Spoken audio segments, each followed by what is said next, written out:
ചേച്ചി എന്ന് വിളിക്കുന്നു. ചേച്ചി ബിഗ് ബോസ് കോപ്പിറൈറ്റ് വീഴുമെന്ന് പറഞ്ഞിട്ടാണ് ചേച്ചി ഇങ്ങനെ എഴുന്നേറ്റത്. അപ്പം നമ്മൾ ആദ്യം മനസ്സിലാക്കേണ്ട ഒരു കാര്യമുണ്ട്. നമ്മൾ മലയാളി ആയാലും മറ്റുള്ള ഭാഷക്കാരായാലും നമ്മളൊരു ദേശത്ത് അകപ്പെട്ട് പോയി കഴിഞ്ഞാൽ അവിടെ നമ്മൾ മറ്റൊരാൾക്ക് പാര പണിയാനല്ല നോക്കേണ്ടത്. നമ്മുടെ നിലനിൽപ്പ് എങ്ങനെ നമുക്ക് മുന്നോട്ട് കൊണ്ടുപോകാം, ആരാണ് നമുക്ക് ഒരു ഹെൽപ്പിന് നിൽക്കുന്നത്, അവരെ ഒരു കാലത്തും മറക്കാൻ പാടില്ല. കാരണം ഒരു ആപത്തിൽ നമ്മൾ പെട്ടുപോയി അവിടെ നമുക്കൊരു അഭയം തന്ന ആൾക്കാരാണ്.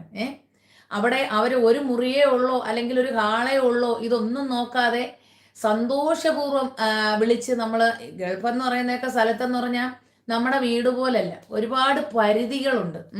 ഒരു വീട്ടിനകത്ത് ഒരാളെ അന്യ സ്ഥലത്തുനിന്ന് വരുന്ന ഒരാളെ താമസിപ്പിക്കുക എന്ന് വെച്ചാൽ നമ്മൾ വീടല്ല ആഡംബര രീതിയിൽ അവർക്ക് ഒരു ബെഡ്റൂമൊക്കെ കൊടുത്ത് ഒറ്റയ്ക്ക് കിടത്താനൊന്നും, ചിലപ്പോൾ ഒരു ബെഡ്റൂമും ഒരു ഹാളും ആയിരിക്കും നമ്മൾ താമസിക്കുന്നത്, അങ്ങേയറ്റം പൈസ കൊടുത്ത്. അപ്പം ഇത്രയും പരിമിതിക്ക് അകത്തൊക്കെ 2-3 ദിവസം ഒരു അഭയം കൊടുത്തിട്ട് പിന്നെ തിരിച്ച് നമുക്ക് കേൾക്കുന്ന അപമാനകരമായ കാര്യങ്ങൾ കേൾക്കേണ്ടി വരുമ്പോൾ ഒരു സംഭവം ഒന്ന് ആലോചിച്ച് നോക്കണം.